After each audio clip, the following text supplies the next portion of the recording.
All right, guys, we're here on chapter 3 or episode 3, and most important part of the story is character, creating a character. Now, before writing the story or before writing your book, you would have done a little bit of research, a little bit of understanding of what your character needs to be or how. Now, I'll tell you how do I build up my characters. First and most important things while building up a character are two things.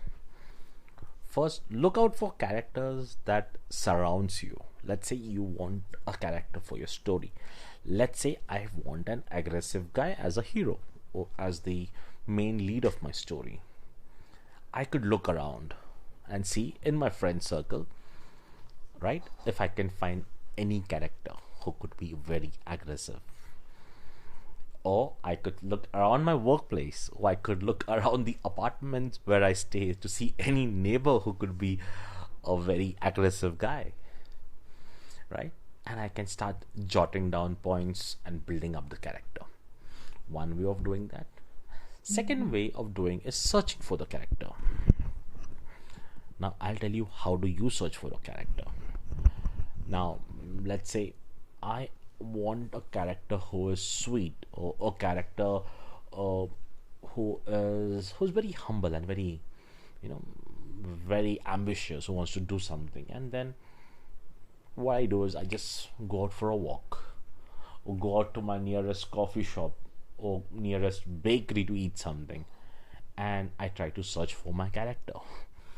I look at this guy who is cleaning the tables, and when I call him up and he says, I'm just working here for temporary basis because I have my holidays going on. And I ask him, what do you want to do?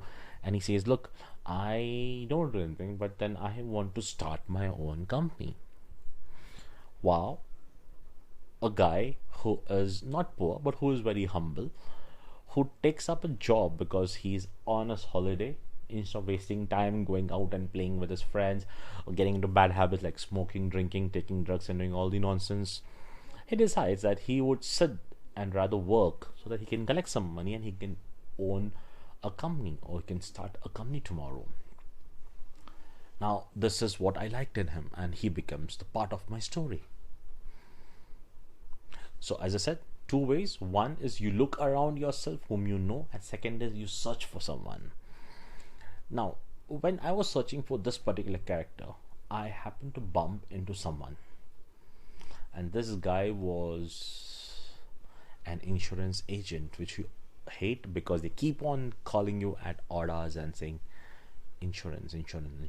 Okay. And he narrated to me something interesting because he started talking to me about what he was doing, and I gave him my card, and then he said, you know what?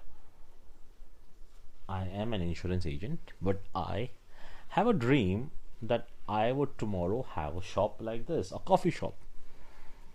Okay, coffee shop may not sound interesting, but then he's ambitious. Who knows, tomorrow his coffee shop could be bigger than your coffee day or Starbucks or barista. You never know. But then he said he has those plans, so he's very ambitious. Now he gets into my character. Now let's say I just got the character. I just got two characters right now. One is a boy who cleans the table and who wants to start a company, and one is this insurance agent guy who wants to start a company and a coffee shop, basically, where you could have people coming and sitting and having coffee. So now, if he has decided, there could be two reasons. Either he's not happy with the coffee these guys serve and he wants to serve a best coffee, or he says, oh, this is the easiest way to make money by selling coffee, and he's good at it, so he's selling it. Whatsoever is the reason for him, my character is ready. So now you have 2-3 characters right now. Let's say you want to create a character. I would first look around the people that I stay. So I stay in apartments. I would look around to see which character could play this negative role of bad guy or of a villain. Oh, and I could take their traits, but don't mention their real name, otherwise they'll sue you. So I take the traits and I build up this character.